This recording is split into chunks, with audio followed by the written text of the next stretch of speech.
Assalamualaikum warahmatullahi wabarakatuh. Sahabat Mucin atau Musafir Cerita dimanapun berada. Terima kasih kepada yang sudah subscribe dan like. Semoga selalu ada dalam lindungan Allah dan berkah dalam hidupnya. Sebelum menyimak kisahnya, sempatkanlah menulis sholawat di kolom komentar. Allahumma sholli ala Sayyidina Muhammad wa ala ali Muhammad. Semoga dengan bersholawat itu akan menjadi bukti kecintaan kita kepada beliau, serta mendapatkan syafaat nanti di akhirat. Di video kali ini kita akan bercerita tentang seorang santri wanita bernama Syariah, yang harus meninggalkan tanah kelahirannya demi mengubah nasib keluarganya. Namun, di negeri orang, takdir justru menguji keimanannya dengan cobaan yang hampir merenggut nyawanya. Mari kita simak kisahnya. Di sebuah desa kecil yang terletak di pelosok Jawa Timur, hiduplah seorang gadis bernama Syariah. Ia adalah seorang santri yang telah menghabiskan hampir seluruh hidupnya di pesantren, mendalami ilmu agama, dan menghafalkan ayat-ayat suci. Kesalehan dan ketekunan Syariah sudah terkenal di kampungnya. Ia dikenal sebagai gadis berperangai lembut, berbicara dengan penuh sopan santun, serta selalu menjaga akhlaknya dalam setiap tindakan. Namun, di balik ketaatannya yang luar biasa, ada sebuah kesedihan yang selalu menyelimuti hatinya. Syariah berasal dari keluarga yang sangat sederhana. Ayahnya, Pak Karim, hanyalah seorang buruh tani yang bekerja keras mengolah sawah milik orang lain, sementara ibunya, Bu Aisyah, seorang penjahit rumahan yang penghasilannya hanya cukup untuk makan sehari-hari. Syariah sering melihat orang tuanya menahan lapar demi bisa menyisakan makanan untuk anak-anaknya. Ia ingin membantu, tetapi apa daya, menjadi seorang santri tidak memberinya banyak pilihan untuk memperoleh penghasilan. Malam-malam panjang Syariah selalu diisi dengan sujud panjang dan doa penuh harap. Ia berdoa kepada Allah agar keluarganya diberi kemudahan rezeki dan dirinya diberikan jalan keluar untuk membantu mereka. Setiap kali melihat ibunya menjahit dengan mata yang semakin rabun, hatinya terasa perih. Ia ingin melakukan sesuatu yang lebih besar, sesuatu yang bisa mengubah nasib keluarganya. Suatu hari, kabar datang dari seorang tetangga yang baru pulang dari luar negeri.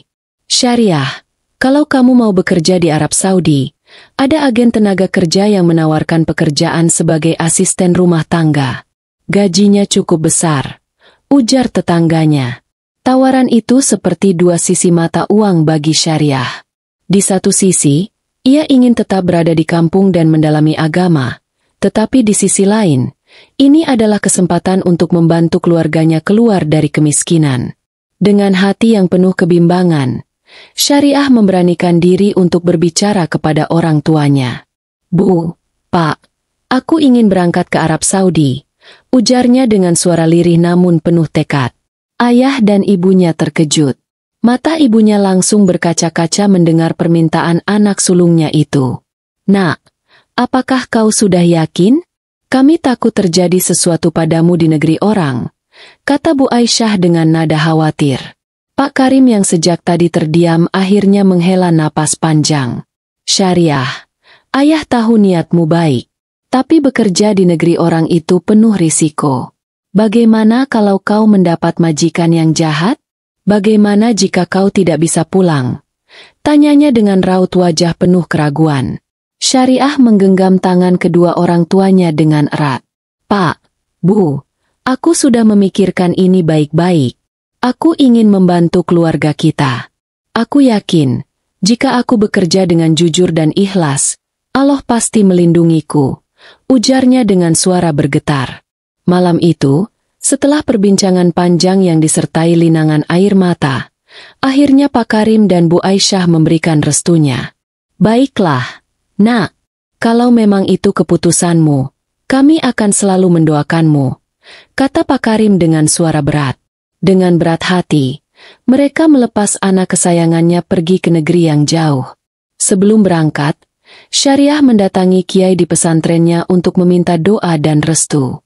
Kiai, mohon doakan saya agar perjalanan saya berkah dan Allah selalu melindungi saya, pintanya dengan penuh harap. Sang Kiai menepuk pundaknya lembut. Ingatlah, Nak, dimanapun kau berada, jangan pernah tinggalkan sholat dan zikir. Allah akan selalu bersamamu, ujar sang kiai dengan senyum penuh kebijaksanaan. Dengan bekal doa dan keyakinan, Syariah akhirnya meninggalkan tanah kelahirannya, membawa impian dan harapan besar untuk masa depan yang lebih baik. Setibanya di Arab Saudi, Syariah ditempatkan di sebuah rumah megah milik seorang pengusaha kaya bernama Tuan Hamid. Rumahnya begitu besar dengan pilar-pilar tinggi dan halaman luas yang dipenuhi taman indah. Awalnya, kehidupannya di sana berjalan lancar. Tuan Hamid dan istrinya memperlakukannya dengan baik. "Kamu harus bekerja dengan rajin dan menjaga kebersihan rumah ini," kata istri Tuan Hamid saat pertama kali bertemu. Syariah mengangguk penuh hormat. "Baik, Madam. Saya akan bekerja dengan sebaik mungkin," jawabnya dengan penuh semangat. Hari demi hari ia jalani dengan penuh tanggung jawab. Ia selalu bangun sebelum subuh, membersihkan rumah, memasak, dan mengurus segala keperluan rumah tangga dengan tekun. Bahkan, ia masih menyempatkan diri untuk sholat tahajud dan mengaji di waktu luangnya. Namun, di balik kesibukan itu, ia sering merasa rindu pada keluarganya. Setiap kali melihat bulan purnama, ia teringat akan kampung halamannya. "Ya Allah, jagalah keluargaku di sana," bisiknya dalam doa. Ia bertahan dengan keyakinan bahwa semua kerja kerasnya akan membuahkan hasil untuk kehidupan yang lebih baik bagi keluarganya. Namun, hari-hari bahagia itu tak berlangsung lama. Suatu hari, keadaan berubah drastis. Istri Tuan Hamid mendapati bahwa perhiasan berlian kesayangannya hilang dari kotak penyimpanan di kamar pribadinya. Dengan penuh kepanikan, ia memanggil seluruh pelayan rumah, dan Syariah termasuk di antaranya. "Siapa yang berani mencuri perhiasan kesayanganku?" Suaranya bergema di seluruh ruangan. Tidak ada yang menjawab. Semua pelayan saling menatap dengan ketakutan. Namun, pandangan tajam nyonya rumah segera tertuju pada Syariah. "Kau yang baru di sini. Kau pasti pelakunya," bentaknya dengan suara penuh amarah. Syariah tersentak. Tubuhnya bergetar hebat. "Demi Allah, Madam, saya tidak mencurinya," ucapnya dengan suara bergetar. Air mata mulai menggenang di sudut matanya. Namun, tak ada yang mendengarkannya. Dalam sekejap, semua mata memandangnya dengan curiga. Bahkan para pelayan yang biasa berbicara ramah padanya kini menundukkan kepala, takut turut terseret dalam amarah nyonya rumah. Syariah mencoba membela diri, namun tuduhan itu sudah terlanjur melekat padanya. Tuan Hamid yang awalnya tenang kini berubah dingin dan penuh amarah. Tidak ada pencuri yang mau mengakui perbuatannya. "Kau akan menerima hukuman," suaranya menggema keras. Tanpa memberi kesempatan pada Syariah untuk menjelaskan lebih lanjut, mereka memerintahkan dua pria bertubuh kekar untuk membawanya keluar rumah. Hatinya terasa hancur. "Ya Allah, aku tidak mencuri, aku tidak bersalah," ucapnya dalam hati, menahan tangis yang hampir pecah. Dengan kasar, kedua pria itu menarik lengannya, membawanya ke dalam mobil. Syariah tak lagi bisa berbuat apa-apa. Tubuhnya terasa lemas. Jantungnya berdetak kencang. Ia hanya bisa memejamkan mata, berdoa dalam hati agar Allah menolongnya. Mobil itu melaju cepat ke arah pelabuhan yang sepi. Malam semakin larut. Udara dingin menusuk kulitnya. Kedua pria itu membawanya ke atas kapal kecil yang telah bersiap di tepi dermaga.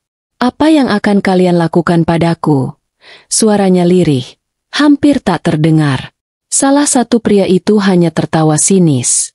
"Majikan kami sudah memberi perintah. Kami hanya menjalankan tugas," jawabnya dengan suara dingin. Syariah menatap laut yang gelap dan luas di hadapannya. Hatinya mencelos, tubuhnya gemetar ketakutan. Ia sadar, ini bukan sekadar ancaman, mereka benar-benar ingin menyingkirkannya. Tanpa belas kasihan, mereka menyeret Syariah ke tepi perahu. Ia berusaha meronta, namun cengkeraman mereka begitu kuat. "Tolong, jangan lakukan ini. Saya tidak bersalah," teriaknya dengan putus asa. Namun, tidak ada yang peduli. Dalam hitungan detik, tubuhnya dilempar ke dalam laut yang dingin dan gelap. Air asin segera memenuhi paru-parunya, Tubuhnya tenggelam semakin dalam. Dalam kepasrahannya, ia hanya bisa berzikir, menyebut nama Allah berulang kali. Ya Allah, jika ini akhir hidupku, maka aku ridha dengan takdir MU. Pikirnya dalam hati, sebelum kesadarannya mulai memudar. Namun, Allah Maha Penolong. Di saat Syariah hampir kehilangan kesadaran, sesuatu tersangkut di tubuhnya. Sebuah jaring nelayan. Takdir membawanya ke tangan seorang pria parubaya yang sedang mencari ikan di tengah malam. Ya Allah, ada orang di jaringku. Seru pria itu kaget. Dengan cepat, ia menarik jaring ke atas perahu dan mendapati tubuh Syariah yang lemas dan nyaris tak bernyawa. Dengan panik, ia mengguncang tubuh Syariah. Bangun, nak, bertahanlah, katanya dengan penuh harap. Syariah batuk, air keluar dari mulutnya. Perlahan, matanya terbuka, melihat wajah pria yang telah menyelamatkannya. Dalam kepasrahannya, Allah masih memberikan kehidupan. Air matanya mengalir, namun kali ini bukan karena ketakutan, melainkan rasa syukur yang mendalam. Alhamdulillah. Bisiknya lemah sebelum kembali jatuh dalam kelelahan. Syariah masih dalam keadaan setengah sadar ketika nelayan tua itu menarik tubuhnya ke dalam perahu. Ia berusaha membuka matanya, tetapi semuanya terasa kabur. Hanya samar-samar ia mendengar suara pria itu memanggil seseorang di kejauhan. Istriku, cepat, bawa air. Anak ini setengah mati kedinginan, teriaknya dengan panik. Seorang wanita tua berlari ke arah mereka, membawa selimut tebal dan kendi berisi air hangat. Dengan penuh kasih sayang, wanita itu menyelimuti tubuh Syariah yang basah kuyup dan menggigil. Perlahan, kesadarannya mulai kembali. Di mana aku? Tanyanya lemah, suaranya hampir tak terdengar. Kau selamat, nak. Kami menemukanmu di jaring ikan kami. Syukurlah Allah masih memberimu kesempatan hidup, jawab wanita tua itu sambil menepuk punggungnya dengan lembut. Setelah beberapa saat berlalu, Syariah mulai bisa menggerakkan tubuhnya. Meski lemah, ia tetap berusaha bangkit. Matanya menatap nelayan tua itu dengan penuh haru. Terima kasih banyak, katanya lirih. Air mata mengalir membasahi pipinya. Tidak usah berterima kasih, nak. Itu semua adalah kehendak Allah. Sekarang, yang terpenting adalah memastikan kau dalam keadaan sehat dan selamat. Ujar pria itu dengan suara lembut. Istrinya memberikan semangkuk sup hangat kepada Syariah.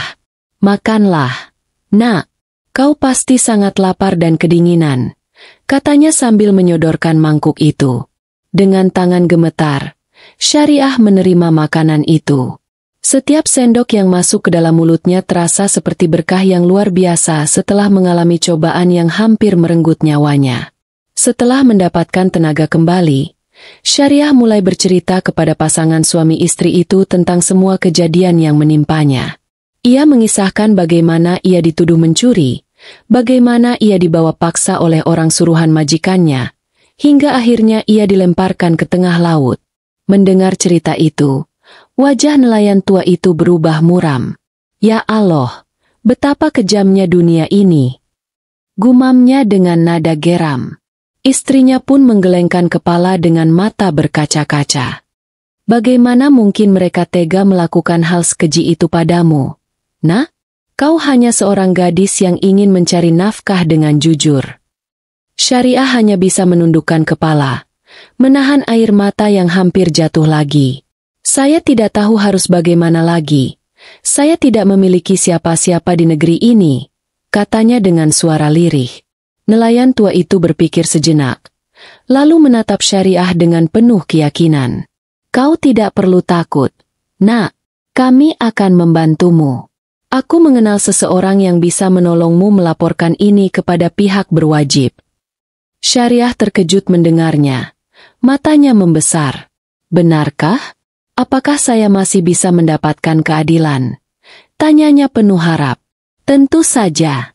Orang yang berbuat zalim tidak akan dibiarkan begitu saja, jawabnya dengan tegas. Sang istri mengangguk mendukung. Kau sudah cukup menderita. Sekarang saatnya kebenaran ditegakkan. Hati Syariah sedikit tenang mendengar hal itu. Mungkin, ini adalah jalan yang telah Allah siapkan untuknya. Keesokan harinya, nelayan tua itu membawa Syariah ke rumah seorang kenalannya yang bekerja di kantor polisi. Dengan gemetar, Syariah menceritakan kembali apa yang terjadi, dari awal sampai akhir. Petugas yang mendengarnya mengangguk-angguk, kemudian mencatat semua yang dikatakannya. Kami sudah lama mendengar laporan tentang perlakuan buruk dari keluarga majikanmu, dan sekarang dengan kesaksianmu, kami memiliki alasan kuat untuk menyelidiki lebih lanjut, ujar petugas dengan nada serius. Syariah merasa sedikit lega, meskipun hatinya masih dipenuhi ketakutan. Apakah saya masih bisa pulang ke Indonesia? Saya rindu keluarga saya. Tanyanya dengan suara bergetar. Petugas itu tersenyum tipis. Kami akan berusaha mengurus kepulanganmu. Nak, tapi sebelum itu, kami harus memastikan bahwa orang-orang yang menyakitimu mendapatkan hukuman yang setimpal. Mendengar itu, air mata kembali mengalir di pipi Syariah. Ia bersyukur karena Allah masih memberinya kesempatan untuk mencari keadilan dan pulang ke tanah airnya dengan selamat. Tak butuh waktu lama, penyelidikan segera dilakukan oleh pihak berwajib. Polisi mendatangi rumah majikan Syariah untuk meminta keterangan. Saat ditanyai, Tuan Hamid dan istrinya awalnya bersikeras bahwa Syariah adalah pelaku pencurian. Dia satu-satunya yang bisa melakukannya, seru istri Tuan Hamid dengan suara tinggi. Namun, ketika polisi mulai menunjukkan bukti-bukti bahwa perhiasan itu ternyata dijual oleh anak laki-laki mereka sendiri demi melunasi utangnya akibat berjudi, wajah keduanya langsung berubah pucat. Tidak, ini tidak mungkin, gumam Tuan Hamid dengan suara lemah. Polisi dengan tegas mengatakan bahwa mereka telah melakukan penyelidikan dan menemukan fakta bahwa Syariah sama sekali tidak bersalah. Sang anak akhirnya mengakui perbuatannya, dan dengan itu, Syariah pun dibebaskan dari tuduhan keji yang selama ini menghantuinya. Berita tentang kebebasan Syariah tersebar dengan cepat, membuat hati banyak orang yang sempat mengenalnya merasa terharu. Saat polisi menghubungi nelayan tua yang telah menyelamatkan Syariah untuk menyampaikan kabar ini, air mata haru pun membasahi wajah lelaki tua itu. Alhamdulillah, nak. Kau tidak bersalah, dan kini dunia pun tahu itu, katanya sambil memeluk Syariah erat. Syariah tersenyum penuh kelegaan, meski hatinya masih menyimpan luka akibat perlakuan kejam yang ia terima. Allah selalu membela hambanya yang teraniaya, gumamnya lirih. Namun, kelegaan itu belum sepenuhnya ia rasakan, karena ia masih memikirkan satu hal yang paling penting. Bagaimana ia bisa pulang ke tanah air dan kembali berkumpul dengan keluarganya. Syariah kemudian dibantu pihak kepolisian untuk mengurus kepulangannya ke Indonesia. Berkat laporan resmi dari kepolisian dan dukungan dari berbagai pihak, pemerintah Indonesia akhirnya turun tangan. Proses pemulangannya tidak memakan waktu lama. Tiket penerbangan pun segera disiapkan. Saat tiba di bandara untuk pulang, ia tidak bisa menahan rasa haru. Aku benar-benar akan pulang, ucapnya dengan mata berkaca-kaca. Nelayan tua beserta istrinya ikut mengantarnya ke bandara. Jangan pernah lupakan kami, nak. Kami sudah menganggapmu seperti anak sendiri, kata istri nelayan sambil menggenggam tangan Syariah erat. Kalian adalah orang-orang baik yang dikirimkan Allah untuk menyelamatkanku. Aku tak akan pernah lupa, jawabnya dengan suara bergetar. Setelah berpamitan dengan penuh haru, Syariah pun naik ke pesawat yang akan membawanya kembali ke tanah kelahirannya. Saat pesawat mendarat di tanah air, Syariah merasakan kehangatan yang begitu mendalam. Setiap langkahnya menuju pintu kedatangan terasa begitu emosional. Ketika akhirnya ia melihat keluarganya berdiri menunggunya dengan penuh harap, hatinya seakan meledak dalam kebahagiaan. Bu, Pak, serunya sambil berlari ke arah mereka. Ibunya segera memeluknya erat, menangis tak henti-hentinya. Alhamdulillah, nak, kau selamat, kau kembali. Bisik ibunya dengan suara bergetar. Ayahnya pun tak kuasa menahan air mata, merangkulnya dengan penuh kasih. Kami selalu mendoakanmu, Nak. Allah telah mengabulkan doa kita semua, kata ayahnya lirih. Momen itu menjadi saat paling membahagiakan dalam hidup Syariah. Ia kembali ke pelukan keluarga, ke tempat di mana ia benar-benar merasa dicintai dan diterima dengan sepenuh hati. Setelah kembali ke kampung halamannya, Syariah memutuskan untuk mengabdikan dirinya kepada masyarakat. Ia kembali ke pesantren, tidak hanya untuk melanjutkan pendidikannya tetapi juga untuk berbagi kisahnya kepada santri-santri lain. Ia ingin mereka tahu bahwa dunia di luar sana memang penuh dengan ujian, tetapi keimanan dan doa adalah pelindung terbaik yang bisa dimiliki seseorang. Jangan pernah takut menghadapi ujian hidup. Percayalah, Allah selalu bersama kita, ucapnya dalam sebuah ceramah di pesantren. Hidupnya kini bukan lagi tentang mencari rezeki di negeri orang, tetapi tentang menyebarkan kebaikan dan membimbing mereka yang membutuhkan. Cobaan yang ia alami telah membentuknya menjadi pribadi yang lebih kuat dan lebih tabah dalam menjalani kehidupan. Kini, Syariah hidup dengan tenang, bersyukur atas setiap nikmat yang Allah berikan, dan terus berusaha menjadi cahaya bagi orang lain. Sahabat semua, kisah ini mengajarkan kita tentang kesabaran dan keajaiban doa. Jangan pernah ragu akan pertolongan Allah. Jika kalian suka kisah ini, jangan lupa untuk like, komen, dan subscribe channel ini agar terus mendapatkan cerita penuh hikmah lainnya. Semoga kita semua selalu dalam lindungan Allah. Amin. Kita berjumpa lagi di video selanjutnya. Wassalamualaikum warahmatullahi wabarakatuh.